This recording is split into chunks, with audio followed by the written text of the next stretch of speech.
Au nom du Père et du Fils et du Saint-Esprit, ainsi soit-il. Virtus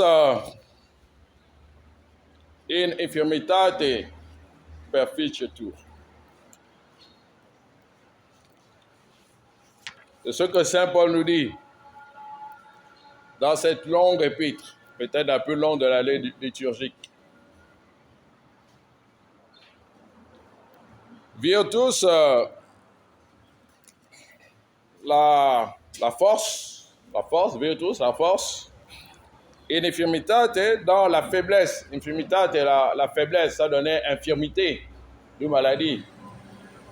Après, le sacrement des malades, on dit aussi le sacrement des infirmes. Ouais, le mot infirme au sens premier, c'est ce qui est faible. Tout ça donnait des infirmes parce qu'ils ont cette faiblesse physique. Mais infirme, c'est ce qui est faible. Vous voyez, nous sommes affaiblis par la maladie. La maladie nous affaiblit. Donc, virtus, la force, la puissance, infirmitate dans la faiblesse, donc vous avez la force et vous avez la faiblesse. Perficitur. Donc, se manifeste. La force se manifeste dans la faiblesse. C'est Dieu qui parle. Dans cette épître, Saint Paul, il montre tous les problèmes qu'il a eus, les difficultés, etc., etc.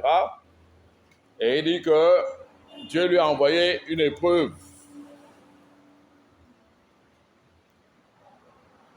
Afin que je n'ai pas d'orgueil, il m'a été donné une écharde dans la chair, un envoyé de Satan pour me souffleter. Ça fait plus de 2000 ans que c'est écrit et nous ne savons toujours pas exactement de quoi Saint Paul parle. Donc il avait un problème dans son corps, ça venait de Dieu, une épreuve que Dieu lui a envoyée et il a demandé à Dieu d'enlever parce que ça l'affaiblissait, ça le gênait beaucoup. Par 3 fois, j'ai prié le Seigneur à son sujet pour qu'il s'écarte de moi. Alors 3 fois, il a dit, ça me dérange vraiment, parce que voilà, ça m'affaiblit. Est-ce que vous pouvez m'enlever cela? La réponse est Dieu, non, non, non, non. C'est là, dans cette faiblesse-là, que ma puissance se manifeste. Ce sont dans cette faiblesse-là que la puissance de Dieu se manifeste.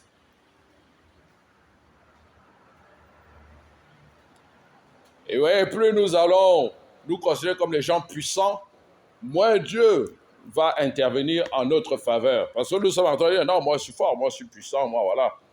J'ai l'argent, j'ai les milliards, j'ai les relations, voilà, j'ai telle pose, voilà, donc voilà, je suis fort. Mais Dieu a dit, bon, tu es fort, ok. J'ai tes problèmes. Dieu ne va pas manifester sa puissance dans ceux qui disent qu'eux, ils sont forts. Parce qu'ils ont l'argent, parce qu'ils ont ceci, ils ont ça. Bon, toi. Fais tes choses avec ton argent, fais tes choses avec tes relations, fais tes choses avec ton poste, ta fonction. Virtus in infirmitate perficitur. La puissance de Dieu va se manifester lorsque nous reconnaissons notre faiblesse. Lorsque nous disons à Dieu, vraiment, oui, là, j'ai besoin de votre aide, je ne peux pas m'en sortir seul. Et vous voyez, c'est l'exemple typique que je vous donne souvent. Quand les disciples, les apôtres sont dans la barque, Jésus est là. Il y a la tempête et tout. Ils sont en train de tout faire pour ne pas couler. Mais ils n'appellent pas Jésus. Ils sont dans la faiblesse totale. Jésus est là, ils se disent que non, Jésus, il sait. Et Jésus fait comme s'il n'y avait rien. Parce qu'il veut que... Il crie à Jésus, on dit, nous sommes faibles. Ils ont dit, Seigneur, nous périssons, périmous. Nous sommes en train de périr là. Donc c'est ce que Dieu veut, pour manifester sa puissance, que nous crions vers lui en disant, mais nous, voilà, sont tellement faibles que voilà, on va finir avec nous. Venez nous aider. Vous voyez, souvent, quand les gens viennent me dire tel ou tel problème, ils disent, mais est-ce que vous priez? Est-ce que vous priez? Ouais, ils disent, bon, voilà, ils vont par exemple aller chez les Nganga. Bon, si votre puissance, c'est les Nganga, bon, voilà, qu'est-ce que vous voulez que Dieu fasse? Il dit, bon, allez chez les Nganga. Allez chez les Nganga. Si votre puissance, c'est seulement on va à l'hôpital et puis on fait comme s'il n'y a pas de Dieu, il dit, bon, allez à l'hôpital. Il veut que nous manifestions notre foi. Il dit, oh, mon Dieu, il faut nous aider, nous sommes trop faibles. Donc, c'est vraiment très important, cela. Reconnaître notre faiblesse. Reconnaître notre faiblesse. Et vous voyez, c'est une des importances de la confession. Vous voyez, nous ne sommes pas encore, par exemple, des protestants qui disent que ah non, non, on se confesse directement à Dieu. Non, nous disons, il faut aller chez un pécheur comme nous, un prêtre, c'est aussi un pécheur, pour montrer notre faiblesse. Vous voyez, ça nous humilie beaucoup. Nous avons honte. Mais ça appelle la puissance de Dieu qui va se manifester. C'est cette puissance qui va enlever le péché.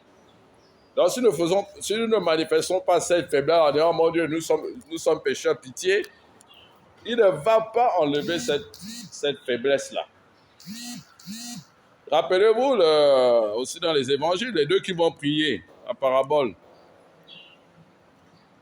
du pharisien et du publicain. Le pharisien, lui, fait l'orgueilleux, il est là debout, il dit, moi je suis bon, merci mon Dieu, moi je suis bon, je suis bon, je suis bon. Et il y a le publicain, lui il est là, il a à genoux, il dit, ah mon Dieu, pitié, moi je suis un pécheur. Vous voyez, le pharisien, lui, il montre sa puissance. Moi je suis bon, moi je fais ça, moi je fais ça, moi je fais ça, il est puissant. Il montre qu'il est puissant. Alors qu'est-ce que vous voulez que Dieu fasse? Le publicain, il montre sa faiblesse, il est à genoux, il dit, mon Dieu, pitié, pitié, voilà. Jésus dit que c'est le publicain qui a été justifié. Dieu a montré sa puissance dans le publicain, pas chez le pharisien, qui est parti aussi orgueilleux qu'il est venu. Car ma puissance atteint sa plénitude dans la faiblesse. Il faut montrer à Dieu notre faiblesse et il va manifester sa puissance. Et dans les évangiles, bon, je vous ai donné quelques exemples dans les évangiles, mais l'Ancien Testament, c'est ça. L'Ancien Testament est plein de cela. Regardez Abraham. Il doit fuir en Égypte. Vous voyez, il est qui? Il n'est personne. Quand il va en Égypte, il fuit parce que, voilà, il y a la famine et tout. Et il dit, ah là là, j'ai peur, là-bas, le roi, etc. Quand tu vas voir ma femme, il va aller trop belle, il va me prendre ma femme, peut-être. Donc, il dit, à sa femme, il ne faut pas dire que tu es ma femme. Dis, tu es ma soeur. Mais cette faiblesse d'Abraham, qu'est-ce que Dieu va faire? Il va punir Pharaon. Pharaon va l'appeler, il dit, ben toi aussi, pourquoi tu ne vas pas dire que c'était ta femme? Il dit, ah non, ben moi, j'ai eu peur de vous. Quand vous n'avez pas peur de Dieu, vous ne respectez pas Dieu, voilà, je me suis dit que si vous disiez que c'était ma femme, je disais c'est ma femme, vous devez me tuer pour prendre ma femme. Donc, vous voyez la faiblesse d'Abraham. Pourquoi souvent, Dieu, il choisit des gens qui sont faibles. Pour que justement, on ne puisse pas discuter que, non, si la personne a pu faire ça, c'est grâce à Dieu. Ce n'est pas grâce à sa propre puissance, c'est Dieu, comme Abraham. Il devait mourir en Égypte. Il a été sauvé par Dieu. Vous avez Jacob, rappelez-vous Jacob, quand il va voir son grand frère, il dit non, ben, il va me tuer. Et justement, qu'est-ce que Jacob fait? Il a prié toute la nuit, la veille, d'aller voir son frère, de rencontrer son frère. Parce qu'il a entendu que son frère venait à sa rencontre avec vraiment une armée immense. Il dit là, il va finir avec moi. Moi, mes enfants et tout. Toute la nuit, il a prié. Il montrait à Dieu sa faiblesse. Il dit, mon Dieu, vous m'avez dit de retourner. Voilà mon frère qui arrive. Comment il faut m'aider? Et nous savons comment ça s'est passé. Le frère dit à toi aussi, tu as peur de quoi? Il n'y a rien. Il n'y a rien. Après, vous avez, lorsque les Juifs sont en Égypte, ils sont réduits en esclavage, Dieu envoie qui? Moïse. Moïse avait quel pouvoir? Vous savez qu'il avait fui, c'était un fugitif. Il avait même peur d'aller parler à ses propres frères juifs. Il dit, ah non, moi, je ne sais pas parler, tout ça là. Mais Dieu dit, non, n'aie pas peur, je serai derrière toi, je vais te fortifier. Et c'est comme ça qu'il va terrasser le pharaon. Mais quand le pharaon va voir, il va dire, bah lui là, c'est qui là? Il vient parler pour les gens que j'ai mis en esclavage. Il vaut quoi? Il parle de quel Dieu là? Ça, de quel Dieu? Le Dieu qui, il n'empêche même pas que je vous réduise en esclavage. Il parle de quel Dieu là? Et nous voyons la puissance de Dieu. Donc, nous avons beaucoup d'exemples comme cela. Et pour terminer, vous avez l'exemple de l'histoire de France avec Sainte Jeanne d'Arc. Vous voyez, elle avait même pas, si les yeux sont bons, 20 ans, lorsqu'elle va commencer à faire la guerre pour délivrer son royaume.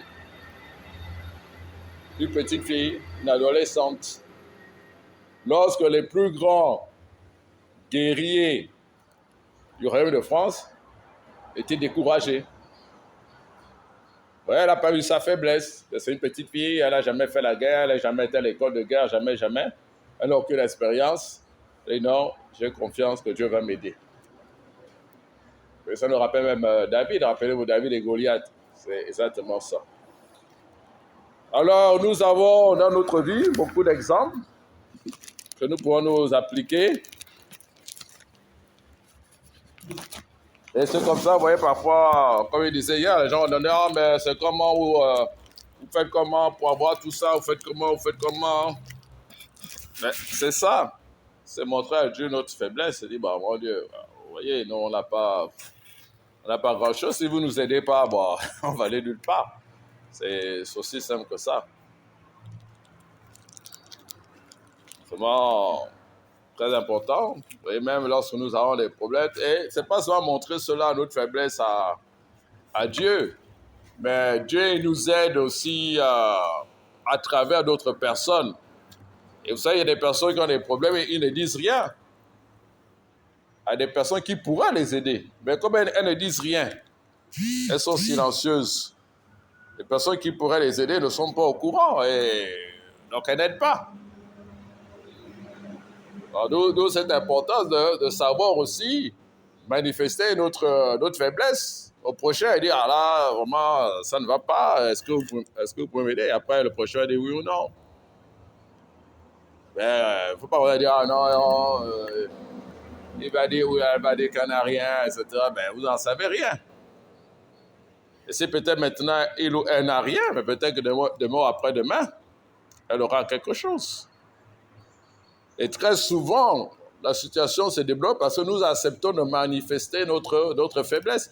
Dieu va agir à travers cela. C'est vrai que la personne que nous sommes allés voir a dit « Ah non, là, je ne peux pas, j'ai rien. » Mais Dieu va susciter d'autres choses pour que la situation se débloque parce que nous avons accepté de manifester notre faiblesse.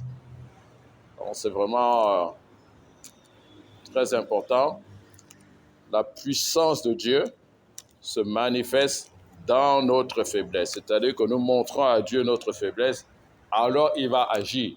Et il va agir à sa manière, ça ne veut pas dire qu'il va agir tout de suite en 2, 4, 6. Non, il va agir à sa manière. Regardez Moïse, il allait plusieurs fois voir Pharaon, plusieurs fois. C'est après plusieurs tentatives que finalement, Pharaon va finir par céder. Donc, ce n'est pas parce que Dieu va agir à travers notre faiblesse que ce sera rapide, en 2 cas, si c'est fini. Non, Dieu n'agit pas comme ça. Il va agir, ça va prendre un certain